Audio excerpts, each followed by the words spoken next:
Добрый день. Меня зовут Андрей Вашкевич. Мы с вами находимся в Гродзенскім державным историко-археологічным музеі у Новым замку.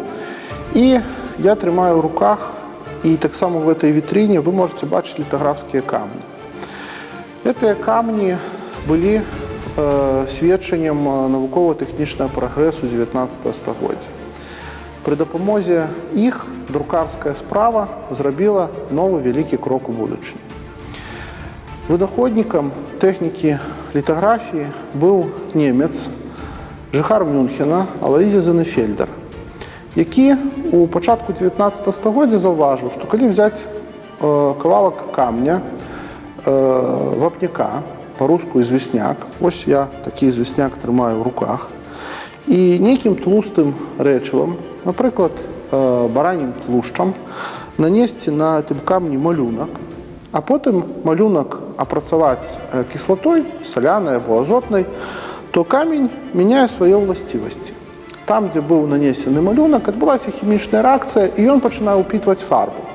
А там, де малюнка не було, він фарбу не впитывае.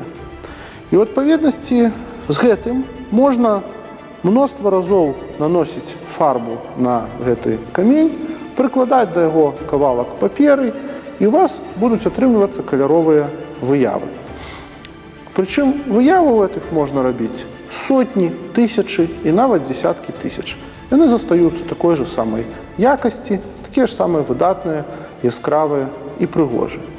Больш таго, вельмі хутка ўжо паслядоўнікі Алоїзія Зенефельдера заўважылі, што калі нанесці 3 кавалкі малюнка на 3 розныя камяні, намазаць іх, напрыклад, жоўтай, сіняй і зелёнай фарбамі і 3 разы ліст паперы прыкласці да гэтых розных камянёў, у вас атрымаецца каляровая выява.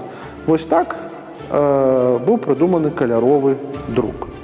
Эта техника Алоїзієм Зенефельдером была названа литография, от греческого слова «литос», что, власне кажучи, і означає камень. Вось гэтыя рэшткі камянёў, паколатыя камні, ну і один такі больш-менш цэлы камень, паходзяць з гродзенскай літаграфіі Лапіных, якая ў пачатку 20 стагоддзя існавала на вуліцу Будзённага, тады Александраўскай. Знойдзеныя яны ўрэшце гараднічанцы збольшага, ну і на сённяшні момант з'яўляюцца ўсяго толькі музейнымі экспанатамі. Вакол іх вы можаце бачыць этыкеткі ад папірос, этыкеткі ад цукерак, этыкеткі банак ад варэння, джэму, якія на этой фабрыцы друкаваліся пачынаючы з пачатку 20 стагоддзя і до 70-х, 60-х гадоў мінулага стагоддзя. Ну, на сённяшні момант тэхніка літаграфіі, яна мала выкарыстоўваецца ўжо ў друкарскай справе. Это больш удзел і справа мастакоў.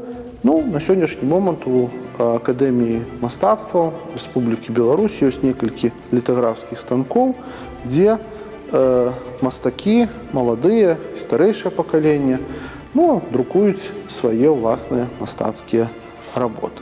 Ну, а в нашым горадзе гэта ўжо толькі музейныя экспанаты.